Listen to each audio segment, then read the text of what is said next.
Avui a la taula vermella ens acompanya el Joan Puig, editor del directe.cat. Moltes gràcies per ser al programa. Gràcies a vosaltres. També tenim l'Anna Puig, ella és cap de comarques gironines del Punt Avui. Moltes gràcies també. Bona tarda.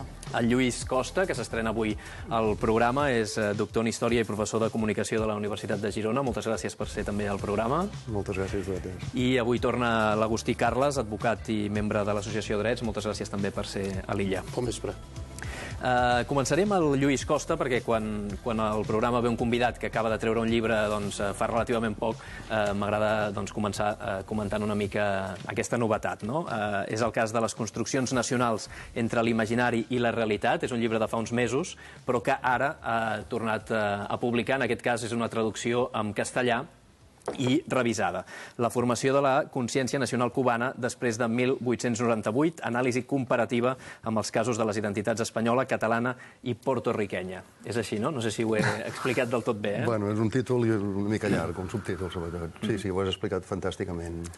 Cuba és un bon exemple de construcció nacional i també hi podem fer paral·lelismes amb el cas català. Jo diria que el que realment és important és la història. La història i la utilització de la història i el coneixement de la història ens han de donar les claus, i així per definició se'ns ha explicat tota la vida, diguem-ne, per poder interpretar de millor manera el nostre present i fins i tot per poder projectar una mica el futur. En el cas de Cuba sí que és veritat, el tema identitari és significatiu, és important.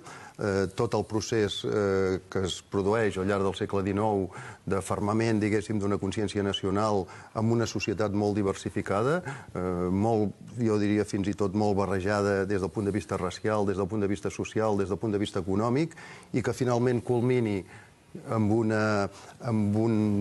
consens identitari, doncs això ens podria donar algunes claus que ens puguin fer reflexionar. Jo no diria aplicar, mai és mimètica la història, sempre els contextos i els moments són diferents i per tant no podem pretendre fil per randa que sigui un model de res, però sí que ens pot ajudar, repeteixo, a entendre el nostre present.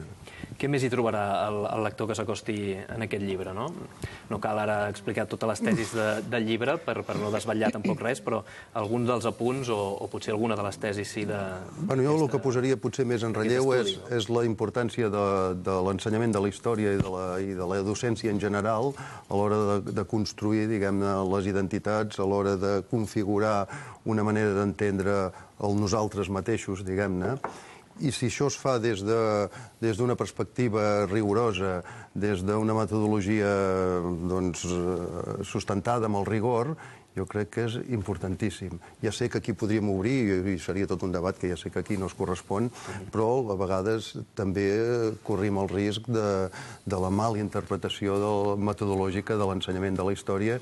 Després entraríem amb la famosa parauleta actual de l'adoctrinament, no? Però en tot cas deixem-ho sobre la taula. En campanya ho trobem, evidentment, quan es parla del tripartit del 155 o del bloc del 155 i del que seria les tres candidatures independentistes, existeix, evidentment, molt fortament aquest debat al voltant de l'ensenyament aquí a Catalunya, no? Sobretot amb la idea de voler canviar coses molt destacades, no? Em sembla que era Xavier García Albiol l'altre dia que insinuava que el tema dels llibres d'història s'havia de centralitzar i decidir des de Madrid, no? Bueno, de fet, diguem-ne, i no seria per fer un plantejament des de la història, sempre és un risc fer plantejaments molt partidistes, però el que seria la concepció de l'ensenyament des d'una perspectiva espanyola ha tingut una certa tendència històrica a anar pel camí que ens marca el senyor García Albiol.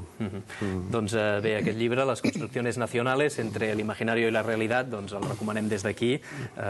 Moltes gràcies també per explicar amb poca profunditat, evidentment. Després cal entrar-hi i llegir-se'l bé per haver vingut al programa i comentar-ho.